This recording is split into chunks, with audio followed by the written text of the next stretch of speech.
अस्सलामुअलैकुम, welcome to easy slide tie and tips. मैं आपको ये केप लगाने का तरीका, कॉलर लगाने का तरीका जो है ये बताने वाली हूँ। ये बाज़ार से इसी तरह से बेबी कॉलर या इसको बेबी केप बोलते हैं, ये आपको इसी तरह से रेडी मिल जाते हैं।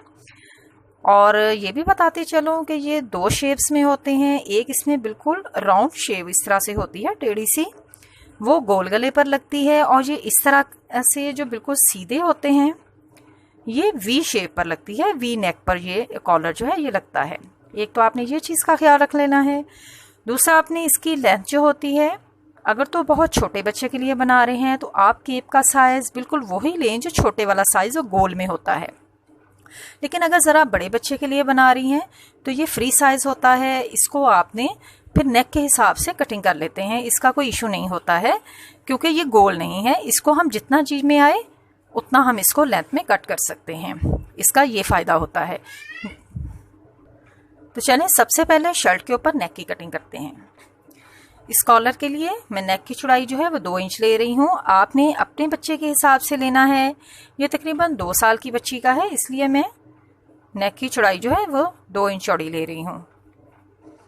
और 2.5 इंच इसको या 3 इंच इसको लेंथ में कर लेंगे, क्योंकि ये वी शेप में है तो ये 3 इंच भी सही रह जाएगा। इस तरह से आपने नेक की इस तरह से कटिंग कर लेनी है।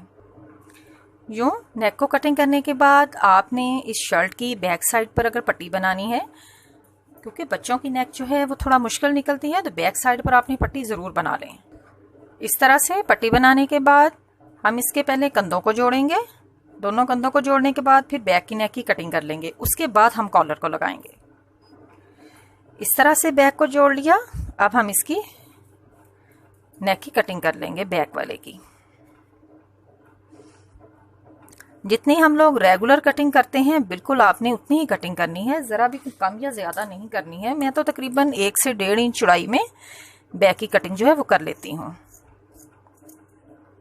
इस तरह से यहाँ से हमने बराबर रखना होता है और लेंथ में हमने तकरीबन इसको 1.25 इंच की कटिंग की है। अब हम इस पर कॉलर लगाएंगे।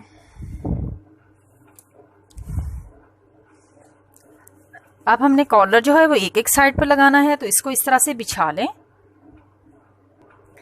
अब इस कॉलर को हम इस तरह से रख के कपड़े को, तो इसके ऊपर नापेंगे बिल्कुल, इसको कॉर्नर के साथ यहाँ पे मिला दें, फिर यूँ लेके आएँ, फिर इसको यूँ टर्न करें और यहाँ तक हमने इसको नाप लिया। नापने के बाद यहाँ पर निशान लगा लें। छोटा सा निशान लगाने के बाद फिर इससे मैंने तकरीबन 1/2 इंच एक्स्ट्रा जो है यहाँ से रख के इसको कटिंग कर दूंगी इस तरह से, क्योंकि ये हमने फिर इसको फोल्ड करना है। जब हम यहाँ से लेकर आएंगे इसको, थोड़ा सा अगर ये इससे बाहर वाली साइड पर भी हो तभी ये अच्छा लगता है, क्योंकि बिल्कुल अगर यूँ साथ आ जाएगा तो ये फिर इतना यहाँ से ये पट्टी के अंदर आना शुरू हो जाएगा। इसलिए थोड़ा सा मैंने इसको कम ही नापा है। ठीक है, दूसरी साइड को भी हमने इसी तरह से नाप लेना है। इसको यहाँ से फोल्ड कर लेना है और इसके ऊपर इसी तरह से रख के बिल्कुल इसके साथ साथ हमने इसके ऊपर पहले एक सिलाई लगा लेनी है। जब भी आपने कॉलर लगाना है नेक वाली साइड से स्टार्ट करना है, पीछे से स्टार्ट ना करें, ताकि यहाँ से आपका बिल्कुल भी आगे पीछे ना हो जाए। इसलिए मैं आपको यहाँ से लगा के दिखा रही हूँ।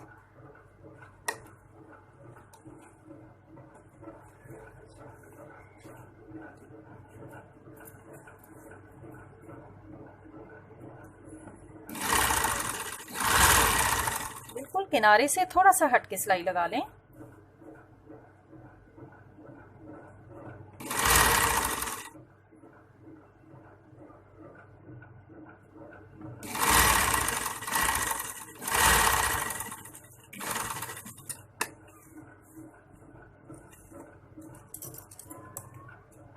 बहुत इजी है, ज़रा भी इसमें आपको कुछ भी मेहनत नहीं करना पड़ेगी। अब ये देखो, एक साइड का कॉलर जो है वो हमने लगा लिया है। इसी तरह से दूसरी साइड का कॉलर भी लगा लेंगे। इस तरह से कॉलर लगाने के बाद सादा पाइपिंग लें इस तरह, और पाइपिंग को थोड़ा सा खींच लें। और जिस तरह से हम लोग रेगुलर नेक के ऊपर पाइपिंग करते हैं, इस तरह से बिल्कुल इसी तरह आपने मुकम्मल यहाँ से बैक से शुरू करना है। यहाँ से और मुकम्मल राउंड जो है यहाँ से हमने इसको पाइपिंग लगा लेनी है। बस इसका इतना सही काम होता है, तो आपका नेक जो है वो रेडी हो जाएगा। तो इस तरह से पाइपिंग लगाई, इसकी स्लीव लगाई और सादा सिलाई साइड पर लगाकर इसके ऊपर मैंने इस तरह से ये बॉल वाली लेस लगा दी। मेरा नहीं ख्याल ये किसी भी रेडीमेड कपड़े से कम लगते हैं इस तरह के सिलाई किए हुए कपड़े। आपने सिर्फ थोड़ी सी डिज़ाइनिंग भी अगर कर ली है, वाइट कलर का टाइट्स इसके साथ पहना हुआ, और ये बहुत खूबसूरत ड्रेस लगेगा। तो आप इस तरह से ट्राई ज़रूर करें। डिज़ाइनिंग की भी आपको समझ आ गई, केप लगाने की भी।